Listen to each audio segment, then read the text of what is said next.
சென்னையில் காலமான பிரபல குணச்சித்திர நடிகர் டெல்லி கணேஷின் உடலுக்கு திரைத்துறையினர் உள்ளிட்ட அஞ்சலி செலுத்தி வருகின்றனர். டெல்லி கணேஷுக்கு அஞ்சலி செலுத்திய பிறகு நடிகர் சார்லி சத்யராஜ் ஆகியோர் அளித்த பேட்டியை பார்க்கலாம்.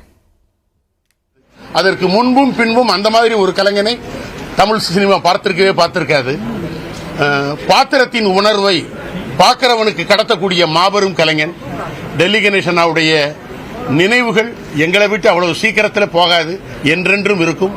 அவருடைய புகழ் தமிழ் சினிமா இருக்கும் வரை வாழ்ந்து கொண்டே இருக்கும்.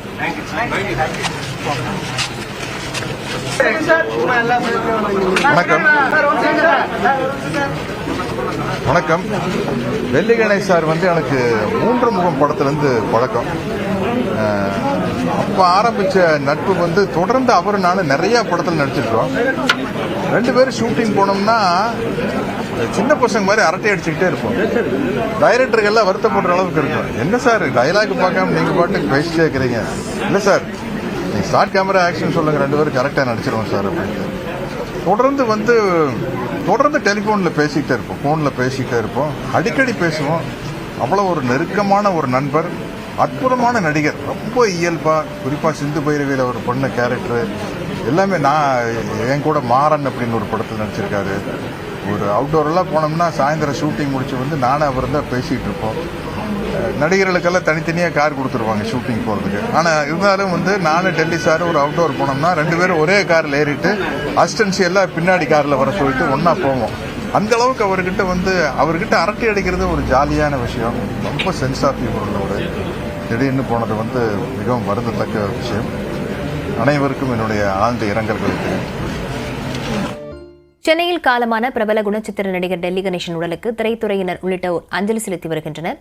விவரங்களுடன் செய்தியாளர் லிபிகா இணைந்திருக்கிறார். லிபிகா, இதுவரையில் யாரெல்லாம் அவரது உடலுக்கு அஞ்சலி செலுத்தியிருக்கிறார்கள்?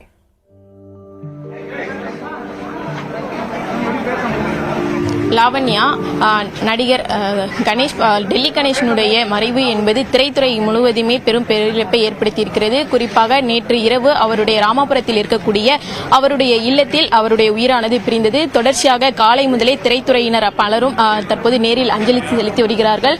குறிப்பாக தமிழ், தெலுங்கு என 400க்கும் மேற்பட்ட திரைப்படங்களில் டெல்லி கணேஷ் நடித்திருக்கிறார். தொடர்ச்சியாக குறிப்பாக தமிழ், தெலுங்கு என 400க்கும் மேற்பட்ட திரைப்படங்களில் நடித்திருக்கக்கூடியவர் டெல்லி கணேஷ்.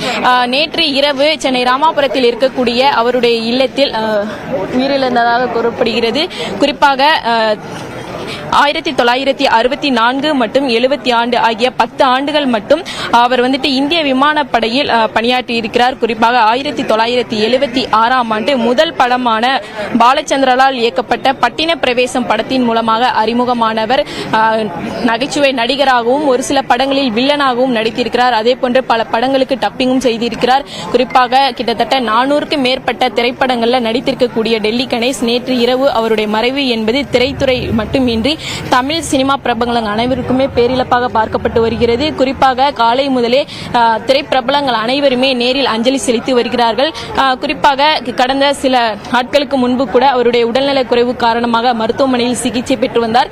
இந்த நிலையில் நேற்று இரவு அவருடைய இல்லத்தில் தூங்கிக் கொண்டிருந்த போதே அவருடைய உயிர் என்பது பிரிந்திருக்கின்றதாக அவர் வீட்டில் இருந்து தெரிவிக்கப்பட்டிருக்கின்றார்கள்.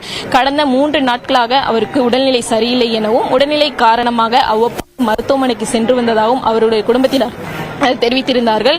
குறிப்பாக பட்டின பிரவேசத்தினுடைய முதல் படமாக அவருடைய படம் அறிமுகமான நிலையில் 1981 எங்கம்மா மகாராணி படத்தில் ஹீரோவாகவும் நடித்திருக்கிறார். பெரும்பாலும் துணை நடிகராகவும் அதே போன்று நகைச்சுவை நடிகராகவே நடித்து வந்தவர். நிறைய குடும்படங்களில் கூட நடித்திருக்கிறார். குறிப்பாக அபூர்வ சகோதரர்கள் 1989ஆம் ஆண்டு நடித்த அந்த வில்லன் படங்களாகவும் நடித்திருக்கிறார். குறிப்பாக காலை முதலே அனைத்து திரை பிரபலங்களும் நேரில் அஞ்சலி செலுத்தி வருகிறார்கள். அந்த வகையில் இயக்குனர் வெற்றிமாறன், அதே போன்று மன்சூர் அலிகான், அமைச்சர் மா சுப்பிரமணியன், வெற்றிமாறன், போஸ் வெங்கடனுடைய மனைவி நடிகை சோனியா, நடிகர் ரமேஷ் திலக், இயக்குனர் SP முத்துராமன், நடிகர் மணிகண்டன், இயக்குனர் வசந்த், எழுத்தாளர் சாமுராஜ், அதே போன்று நடிகர் ராதாரவி, செந்தில், சந்தான பாரதி, இயக்குனர் லிங்குசாமி, நடிகர் கார்த்தி, சிவகுமார் உள்ளிட்ட பல்வேறு திரைப்பிரபலங்களும் நேரில் அஞ்சலி செலுத்தி வருகிறார்கள். தொடர்ந்து பல திரைப்பிரபலங்களும் இணைய சமூக வலைதளங்களிலேயும் அவர்களுடைய இரங்கலை தெரிவித்து வருகிறார்கள். இவருடைய இழப்பு என்பது பேரிழப்பாகவே பார்க்கப்பட்டு வருகிறது. குறிப்பாக தமிழ், தெலுங்கு என 4 400க்கும் மேற்பட்ட திரைப்படங்கள்ல தற்போது அவர் நடித்திருக்கின்றார். சுமார் பல ஆண்டு காலமாக திரைப்படங்கள்ல மட்டுமே நகைச்சுவை நடிகராகவும் குணச்சித்திர நடிகராகவும் நடித்து வருகிறார். அதே போன்று ஒரு சில படங்கள்ல வில்லனாகவும் நடித்திருக்கக்கூடிய நிலையிலும் பல படங்களுக்கு டப்பிங் எதுவும் செய்திருக்கிறார். குறிப்பாக தமிழ்நாடு அரசினுடைய சிறந்த நடிகருக்கான விருதும் அதே போன்று கலைமாமணி விருதையும் பெற்றிருக்கிறார். குறிப்பாக சமீபத்தில் கூட நடிகர் சங்கம் சார்பில் வழங்கப்பட்டிருக்கக்கூடிய வாழ்நாள் சாதனையாளர் விருதையும் பெற்றிருக்கிறார். இவருடைய இழப்பு என்பது திரைப்பிரபலங்கள் மட்டுமின்றி தமிழகம் முழுவதுமே பெரும் பேரிழப்பாகவே பார்க்கப்பட்டு வருகிறது. லாவண்யா, விவரங்களுக்கு நன்றி லிபிகா. மறைந்த டெல்லி கணேஷ் உடலுக்கு நடிகர் சிவகுமார் மற்றும் அவரது மகனும் நடிகர் சங்க பொருளாளருமான கார்த்தி, நடிகர் சங்க துணைத் தலைவர் பூச்சி முருகன் ஆகியோர் நேரில் அஞ்சலி செலுத்தினர்.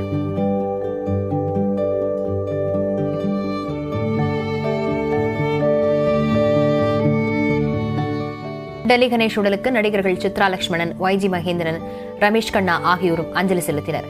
ஒரு யதார்த்தமான நடிகரை இழந்துவிட்டதாக அவர்கள் புகழஞ்சலி செலுத்தினர்.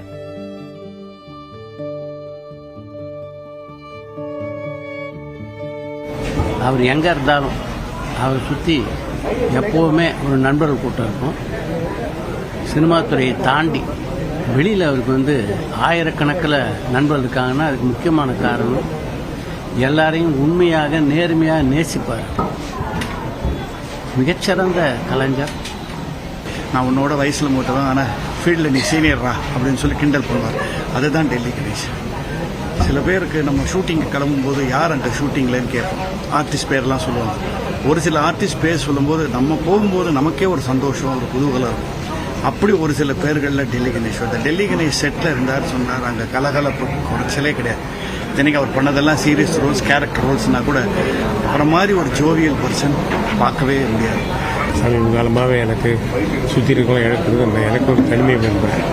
தனிமையாக இருக்கிறது எனக்கு ஃபீல் வருது. ஏன்னா எல்லாருமே சுற்றி விவேக் ஆகட்டும், மயில்சாமி ஆகட்டும், சித்ரா ஆகட்டும், நிக்காட் சக்கரவர்த்தி ஆகட்டும், டிபி கஜேந்திரன், சொல்ல முடியாத ஆட்கள் மனோபாலா, எவ்வளோ பேர் இப்படி என்ன சுற்றி இருக்கிற வட்டத்தில் இருக்கவங்க நிறைய பேர் இழந்துட்டுருக்கிறேன். அது எனக்கு ஒரு மாபெரும் இழப்பு. அதுமாதிரி டெல்லி கணேஷ் சார் பொறுத்த வரைக்கும் நானும் திக்கு ஃப்ரெண்டு. எப்படின்னா நீங்கள் பார்த்துருப்பீங்க தென்னாலி போன எல்லா படத்துலையும் சரி, டெல்லி கணேஷ் என்னுடைய காம்பினேஷனாக எல்லாரும் ரொம்ப வரவேற்பாங்க. இயக்குநர் லிங்குசாமி, தயாரிப்பாளர் பிரமிட் நடராஜன், நடிகர்கள் ராதா ரவி, சந்தான பாரதி, செந்தில், கணேஷ் ஆகியோரும் டெல்லி கணேஷ் உடலுக்கு அஞ்சலி செலுத்தினர்.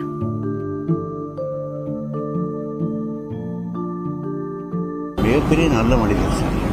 அதாவது வாழ்க்கையில் சில பேரை நம்ம ஃபாலோ பண்ணணும். எவ்வளவு புகழ், எவ்வளவு ஒரு இது இருந்தாலும் எல்லார்ட்டையும் தன்மையாக பழகி அப்படி ஒரு அற்புதமான மனிதருடைய மறைவு ரொம்ப ரொம்ப கஷ்டம். கடைசியாக அவருடைய புஸ்தக வெளியீட்டு விழாவில் நான், ரவிக்குமார் சார், சுரேஷ் கிருஷ்ணன் சார்லாம் மீட் பண்ணோம். ரொம்ப அற்புதமான ஒரு கலைஞன். அவர் அவருடைய இழப்பு உண்மையிலே ஒரு பெரிய ஒரு இண்டஸ்ட்ரிக்கு சரி, நம்ம எல்லாருக்கும், அவங்க குடும்பத்தாருக்கும் நான் வருத்தம் தெரிவிச்சுக்கிறேன். We all liked him. யாருக்குமே அவர் எதிரின்றது கிடையாது. எனக்கு இவர் சொல்லி தான் நான் ஏஆர்எஸ் போய் பார்த்து, அவர் உடம்பு சரியில்லைன்னு சொன்னாங்க, போய் பார்த்துட்டு வந்தேன். But he was okay. So அது டெல்லியில் தான் சொன்னார். அவர் எல்லார் வீட்டுக்கும் அப்பப்போ வருவார் போவார். அது மாதிரி ஒரு நல்ல மனிதன், நல்ல இதயம், அற்புதமான நடிகர். மறைந்த டெல்லி கணேஷின் இறுதிச் சடங்கு நாளை காலை நடைபெறவிருப்பதாக அவரது மகனும் நடிகருமான மகா கணேஷ் தெரிவித்துள்ளார். ஒரு வயசின் காரணமாக ஒரு சில எலிமெண்ட்ஸ்லாம் இருந்துச்சு. அண்ட் ட்ரீட்மெண்ட் எல்லாமே போயிட்டே இருந்தோம். நேற்று நைட்டு சடனாக ஒரு மாத்திரை கொடுக்கலாம் அப்படின்னு சொல்லி எழுப்பும்போது மூமெண்ட் இல்லாமல் இருந்தது. அதுக்கப்புறம் டாக்டரை கூப்பிட்டு நாங்கள் செக் பண்ணும்போது டாக்டர் கன்ஃபார்ம். எத்தனை மணிக்கு எடுக்கணும், நாளைக்கு எங்கே முடிவு பண்ணியிருக்கோம் சார்? நாளைக்கு 10லேருந்து 11 பிளான் பண்ணியிருக்கோம் சார். இன்னும் எங்கள் உறவுக்காரங்களாம் ஒரு சில பேர் வர வேண்டியது இருக்குது. ஸோ அவங்களுக்காக நாங்கள் காத்திருப்போம். இன்னும் என்னோட மூத்த அக்காவோட வீட்டுக்காரர் வரணும். நாளை ஷூட்டிங்குக்கு தயாராகி வந்த நிலையில் டெல்லி கணேஷ் உயிரிழந்திருப்பதாகவும் அவரது மறைவு ஒட்டுமொத்த குடும்பத்திற்கே பேரிழப்பு என்றும் அவரது மருமகன் சதீஷ் நாராயணன் தெரிவித்துள்ளார். போன மாதம் கூட தென்னிந்திய திரைப்பட சங்கத்தோட வாழ்நாள் சாதனையாளர் விருது அவருக்கு கொடுக்கப்பட்டது. வர டியூஸ்டே அன்னைக்கு அதை செலிப்ரேட் பண்ணலான் இருந்தோம். பட் ஆனால் இப்படி ஆகும் எதிர்பார்க்கவே இல்லை. திரைப்பட மேதை, எப்போ பார்த்தாலும் சினிமா சினிமா சினிமா அதான் அவரோட பேஷனாக இருந்தது. 2 நாளைக்கு முன்னாடி டப்பிங் முடிச்சிருந்தார். நாளைக்கு ஷூட்டிங்க்கு ப்ரிப்பேர் ஆகிட்டு இருந்தார். He past away in sleep. எப்படி சொல்கிறேனே தெரியல, மிகப்பெரிய இழப்பு. யாராக இருந்தாலுமே வந்து மகன் மருமகன் அந்த பார்த்ததே கிடையாது, வேறுபாடு பார்த்ததே கிடையாது. இந்த கம்யூனிட்டி, ராமாபுரம் கம்யூனிட்டிக்கே ஒரு மிகப்பெரிய இழப்புன்னு தான் நான் சொல்லணும். யாராக இருந்தாலும் வந்து அவருக்கு வந்து ஒரு ஸ்வீப்பராக இருந்தால் கூட அவங்க நேம் தெரியும், பேரை வச்சு கூப்பிடுவாங்க. ஒரு சின்ன குழந்தைகிட்ட கூட வந்து யதார்த்தமாக விளையாடுவாங்க. Such a human being, such a humble human being. And it's a big loss. Family is completely devastated. ஏன்னா வந்து ஒரு நோய்வாய்ப்பட்டு அதெல்லாம் கிடையாது. எல்லாருக்கும் தேங்க்யூ சொன்னார், ஜாலியாக சிரிச்சு ஜோக் அடிச்சிட்டு இருந்தார். அடிச்சு படுக்க போயிருந்தார். திடீர்னு பார்த்தானா ஸ்லீப்லேயே ஹி பாஸ்ட் அவே.